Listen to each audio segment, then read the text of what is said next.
Yabang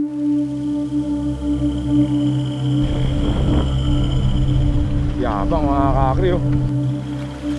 Sakay ng mga kalabaw, isa-isang tinatawid ng mga magsasaka ng Bungabo, Nueva Ecija ang mga sako-sakong inaning sibuyas sa isang ilog. Wala na, ayan na. Ayan, pambihira. Lakas pa naman ang agos. Ay naka mo, nalunod na mga kakri. Pambihira, nadapa na. Dahil mataas ang tubig matapos ang ilang araw na pag-ulan, ang mga kalabaw pahirapan sa pagtawid. Nalunod na isa. Titingnan ko lang ito isa na ito, mukhang di makakaahon. Oh? Ang tulay na ito, itinatayo taon-taon na lang dito sa amin na dinadaanan namin ting tagulan. Ang hirap ng mga magsasaka dito, ting tagulan, naglalangoy na lang kami dito. Nilalangoy namin yung ilog. Naapektuhan din ng ulan ang mga pananim nilang sibuyas. Wala na ikita, puhunan na sana ang gusto naming lumabas, wala na rin. Kaya Sira na, sira na yung kabuhayan. Masakit dahil yung kukunin yung pakakain ko sa pamilya ko. Nakakaiyak man Pero ang isa pang matinding kalaban ng mga onion farmer, ang pagpasok ng mga imported at smuggled na sibuyas sa bansa. Yun nga ang isang masama hindi malulugi kami lalo. At ang mas nakababahala, ang mga sibuyas na ito nagpositibo sa E. coli. That's dangerous. Yung E. coli na hemorrhagic, magkakasakit ka, some patients really die from that. Paano mapoprotektahan ang mga lokal na magsasaka? At bakit patuloy na nakakapasok sa bansa ang mga smuggled na sibuyas? Lalim mga kakri. Basa na yung sibuyas, oh.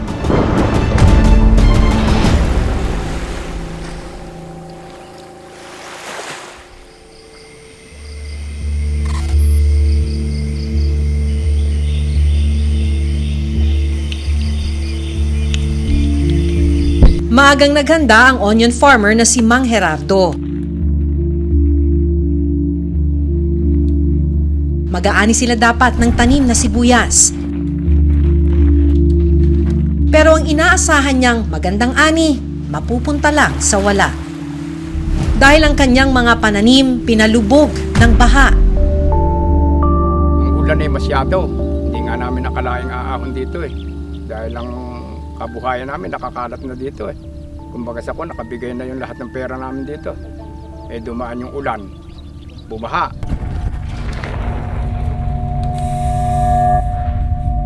Pagdating sa sakahan, ito na ang naabutan ni Mang Gerardo.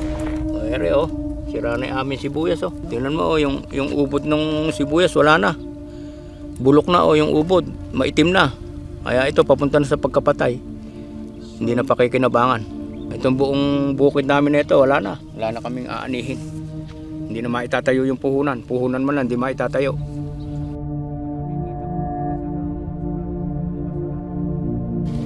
Kaya sira na yung kabuhayan. Masakit dahil yung kukunin yung pakakain ko sa pamilya ko Nakakaiyak man Masakit sa amin yung makikita namin yung pinaghirapan namin na natakay ng baha. Kaya lang pinipilit, kailangan makatapos yung mga anak Gagapang namin hanggang sa makakaya. Ako dapat mag-resign na ako sa sa pagsasaka pero hindi ko magawa. Ang ilang tanim na sibuyas, pinilit pang isalba ni Mang Gerardo. Alagaan na lang yung mga natira. Kung sakaling kumita, salamat. Makabawi kami. Makapagtanim muli kami sa isang taon. Kaya malaki man ang lugi, magbabaka sakali raw siya sa susunod na buwan.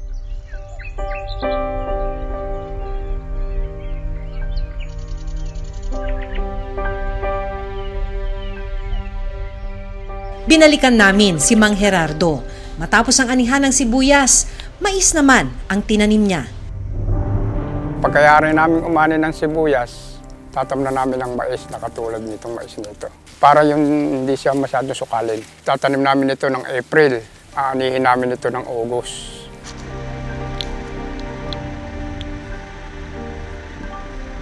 Mas maliit man ang kita sa mais, malaking tulong na raw ito para makaraos sila ng kanyang pamilya. Yung kita namin, konti lang, hindi kamukha nung sa sibuyas. Parang kumbaga sa kuwan, pamatid uhaw lang to. Dahil ito, sa isa hektara, kumikita ka lang ng 20,000 dito. Sa sibuyas, pagka medyo maganda-ganda, yung 200,000 sa isa hektara nakakakuha. Pag maganda yung hindi tinamaan ng panahon ng kalamidad, uod. Ang sinasabi niyang uod ay ang mga army worm o harabas na kumakain sa kanilang mga tanim na sibuyas.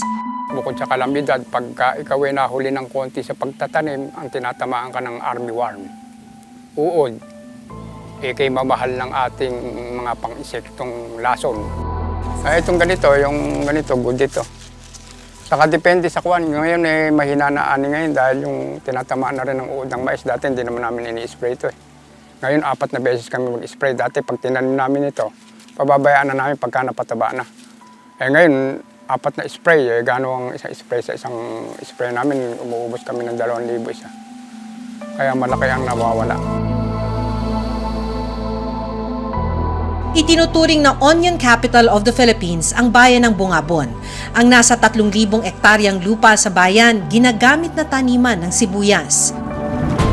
Ang problema, ang ibang magsasaka tulad ni Mang Gerardo, kailangan pang tumawid ng ilog para marating ang mga taniman. Wala raw kasing maayos na tulay.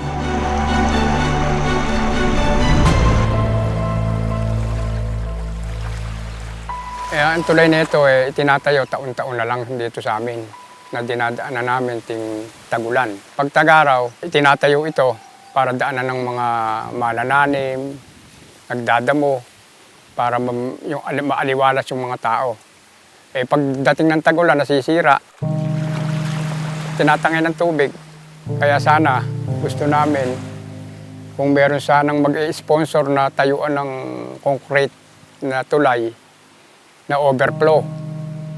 Kaya kailangan sana kung taon-taon na lang ginagastosan ng barangay,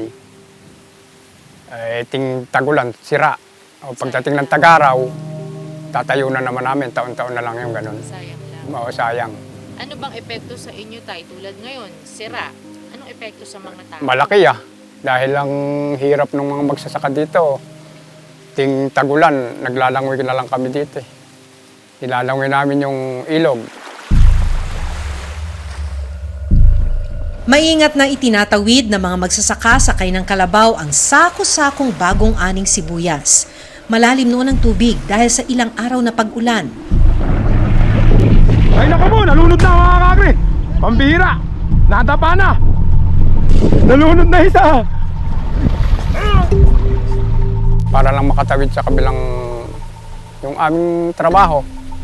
Para mapuntahan namin yung kalabaw namin, pakakainin namin ting magat hapon.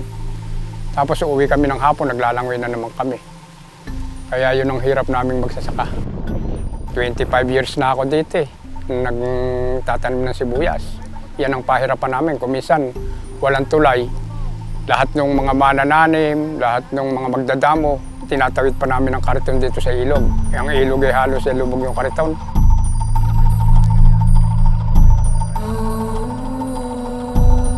Kaya kung minsan di tumatawid yung mga tao. Papunta ang grupo sa palengke para magbenta ng mga sibuyas.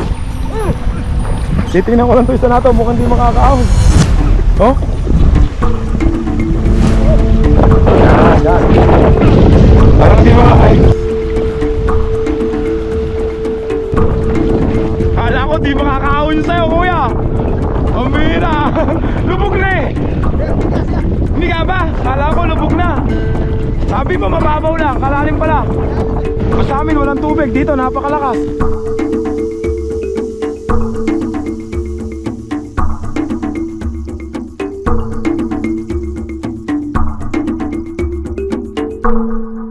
Kaya ating sakripisyo namin mga magsasaka dito ng sibuyas. Piligroso. Oo, piligroso. Kung minsan, nagtataob pa nga yung kariton dito. Naaanod pa yung mga sibuyas. Hirap kaming magdala ng produkto namin dito sa bayan. Nilolunahan lang namin yung kariton para lang wag mabasa yung aming sibuyas. Delikadong mabasa ang sibuyas.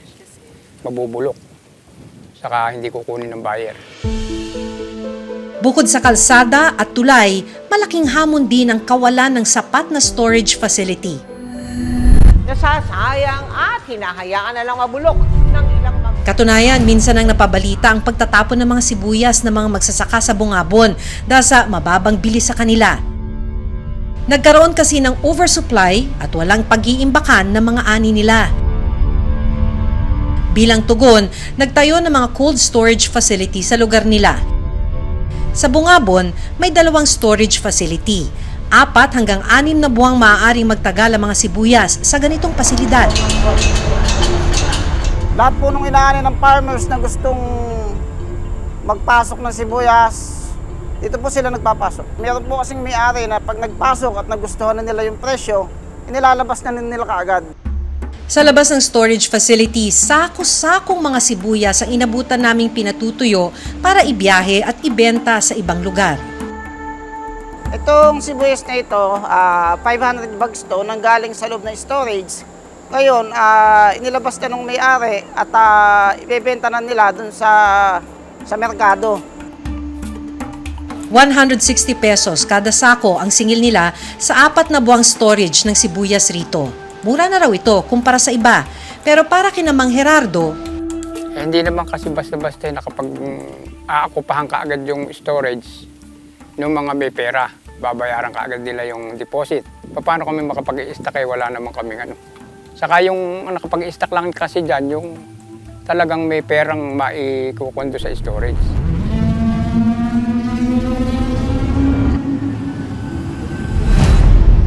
pero hindi natatapos ang problema ng mga magsasaka sa kakulangan ng maayos na infrastruktura. Dahil isa pa sa pumapatay sa kanilang kabuhayan, ang pagpasok ng mga smuggled o illegal na sibuyas sa bansa. Yun nga ang isang masama eh. Dahil tayo, pag nag-import tayo, pag nag-smuggling, hindi natin makukontrol yung paglabas ng sibuyas nila dahil kahit mura nila ibigay, ubra naman. Kaya namumura yung sibuyas. Kaya inaapektuhan niyang nagpapasok sa storage. Paano? Kailangan nyo rin po ibenta ng mura. May natural, wala namang kukuhang mahal pagka mura sibuyas eh. Halimbawa, may import. Ano? Pag mababa yung sibuyas, yung aming produkto, maibibigay namin sa bababang halaga. Dahil hindi namin pwedeng i-stock sa amin yun dahil wala naman kaming istakan. Ang sibuyas ay mapakahina. Mga ilang linggo lang bulok. Eh, di malulugi kami lalo. Kaya yun ang nagiging kuwan sa import. Ang ikinatatakot ni Mang Gerardo na pagpasok ng mga smuggled na sibuyas, muli na namang nangyari.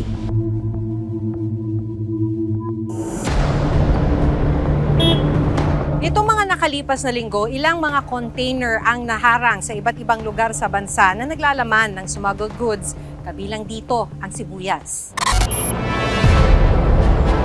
Dito lang mga nakaraang buwan, lumapag sa Port of Manila ang 6 na container vans. Assorted food items ang nakadeklarang laman ng shipment na nagmula sa China.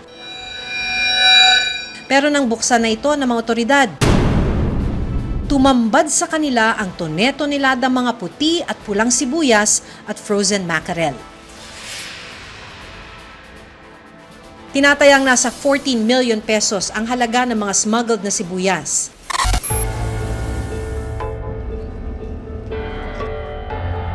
Naharang naman ang 31 shipment sa Subic Port sa Zambales. Mga karne ng manok ang nakadeklarang laman ng mga container. Pero nang inspeksyonin, frozen mackerel, carrots at mga sibuyas pala ang laman. Tinatayang nasa 100 milyong piso ang halaga ng smuggled agricultural products. Wala ring importation permit ang nasabing shipment. Yun nga ang isang nakakaano sa amin, nakasisira sa presyo ng sibuyas. Wala silang buwi sa gobyerno, kaya mainam din yung paghuli-huli nila na yun. Pag nagiging talama kasi yung agricultural smuggling, syempre hindi sila nagbabayad ng tamang tax. Naibebenta nila na mas mura yung produkto nila compared halimbawa kung ako ay farmer at magbebenta ako, syempre mas mahal kasi dahil meron akong production eh. Farmers natin ngayon, hindi nila kayang mag-compete dun sa presyo ng mga smuggled goods. So, ayun yung isa sa direktang problema ng smuggling. Napapababa niya artificially yung presyo na yung mismong farmers natin, hindi sila nagiging competitive. Pero ang mas nakababahala, ang ilang smuggled onion nakarating na sa ilang pamilihan. At ang problema, natuklasang may peligrong dala ito sa mga mamimili. Ang mga nasabat na sibuyas sa isang palengke sa Maynila nagpositibo sa E. coli o isang uri ng bakterya na karaniwang natatagpuan sa dumi ng tao at hayop. Ang mga sibuyas naman na nasabat sa Manila Port nagpositibo rin sa E. coli at Salmonella na maaaring magdulot ng pananakit ng tiyan at pagsusuka sa sinumang makakain ng pagkaing kontaminado nito. Inalam namin sa Bureau of Plant Industry kung paano sinuri ang mga sibuyas. Nandito tayo ngayon sa Microbiological Contaminants Laboratory. Bilang protocol, kailangan daw magsuot tayo nitong shoe cover para matakpan yung ating mga sapatos dahil para hindi na rin daw tayo makadagdag ng mikrobyo sa loob ng laboratorio. Sa laboratoryong ito, dito una sasalang yung mga produkto. Dito yung sample preparation room. Sa nakikita natin ngayon, ang tinitesting o yung hinahanda para matesting ay yung mga sibuyas at mga carrots na nakumpiska mula sa South Harbor. So, pagka nahanda na, yung mga samples mula rito ay ililipat naman sa table na yan para sa microbiological analysis para malaman kung may E. coli o Salmonella. Ang E. coli kasi, parang common siya na contaminant na hindi natin naiwasan. But it should not be there. Delikado talaga yon because like for example, Salmonella, a lot of cases doon, magkakaroon talaga, magkakasakit ka, patients really die from that. Sa dami ng mga produkto na inaangkat ng Pilipinas, sapat ba yung mga laboratorio natin para bantayan yung mga pagkain? Although limited lang yung resources namin, we try to maximize it. We use risk-based determination kung ano ba yung i-priority natin ng mga commodities and from what countries. But we really need additional budget talaga. Yun talaga, and to maintain a laboratory na ganito, it's very costly. Very costly. Nitong Hunyo, sinabi ni Agriculture Secretary Francisco Chu Laurel Jr. na lahat ng mga imported na sibuyas sa lahat ng palengke ay smuggled. Mataas yung production data natin. Simula noong lumabas itong data na to, wala pang nilalabas na sanitary import clearances ulit. Kasi because of the huge volume of production. To further strengthen, nagtayo si Secretary ng tinatawag na Inspectorate and Enforcement Office to help and coordinate with Bureau of Customs, PNP, and BI sa mga ganitong usapin. Susunod. Ang sistema kasi para makapag-smuggle ka, papilitan mo yung klasifikasyon kung ano yung talagang laman ng kargamento mo. Meron siya nakausap na taga-amin dito sa BOC na mayroong kakayanan na palitan yung klasifikasyon. Ganun lang yung kasimple.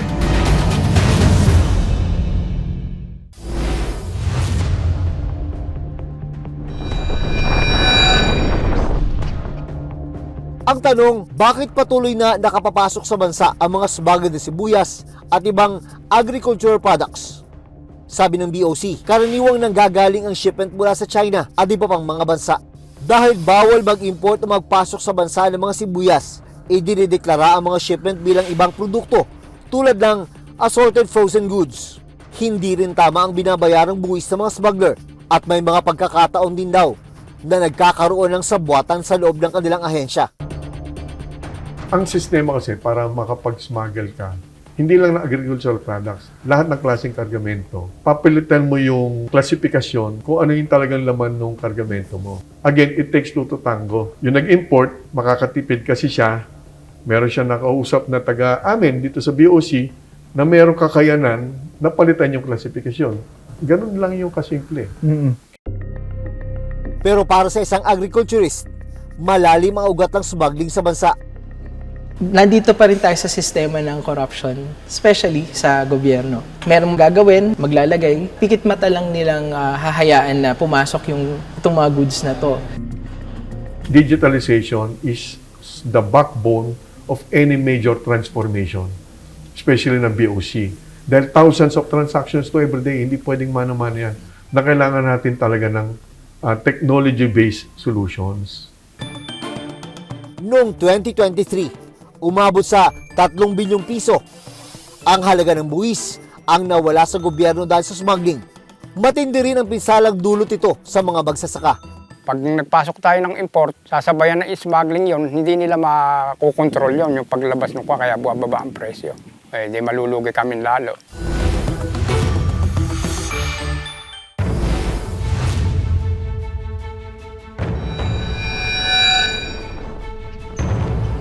Kinatandaan na ni Mang Gerardo ang mga problemang hinaharap ng mga magsasaka. Mula binhi hanggang sa pag-ani, iba't ibang hamon ang dumarating sa kanila. Problema na nga nila ang pagbaha dahil sa ulan. Dumagdag pa ang pagbaha ng mga sumagad na sibuyas sa mga pamilihan.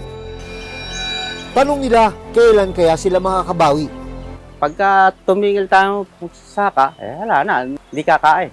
Paano yung mga alang mga sinasa, mga nangungupahan, ala silang lulusungan pagka kami huminto. Hanggang sa susunod na Sabado, ako si Maki Pulido. Ako si Jun Veneracion at ito ang Reporter's Notebook.